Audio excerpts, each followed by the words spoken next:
ঘরের মধ্যে দুইটা যমজ বাচ্চা আছে। প্রথমে একটা ডাবল ডেকার বেড ছিল, একটা আলমারি আর স্টাডি টেবিল আছে, তাই পড়ার জন্য একজন একজন করে পড়তে হয়। তাই দুনো ভাই রাগ করে পুরো বেডরুম খালি করে ফেলে, আর সেই জন্য বাবা নতুন করে আবার রুম ডিজাইন করে। সবার আগে দুইটা বেড স্ট্রাকচার বানাবো, সাথেই মজবুত পিলার লাগাবো আর স্ক্রু দিয়ে টাইট করে দিব। তার উপর ভালো করে পলাই ফ্লোরিং করে সুন্দর চকচকে মসৃণ ম্যাট্রেস লাগাবো, আর দেয়ালের চারপাশে সুন্দর ফোম লাগাবো, আর পার্টিশানও দিয়ে দিব। উপরে উঠার জন্য বক্সওয়ালা সিডি লাগাবো। সিডি বক্সে যমজ বাচ্চাদের প্রয়োজনীয় জিনিস রাখবে, তাদের মোজা আর বেডশিট রাখবে। বেডের নিচে একটা রেক বানাবো যেখানে তাদের সব ধরনের মজার মজার বই থাকবে। এই দিকে বট করে দুনো ভাইদের জন্য সুন্দর স্টাডি টেবিল বানাবো, যেখানে তারা আলাদা আলাদা করে নিজের পড়ালেখা কমপ্লিট করতে পারবে।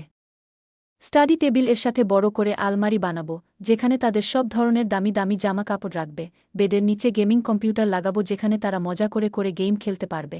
এখন আপনারাই বলুন কেমন হলো, কমেন্ট বক্সে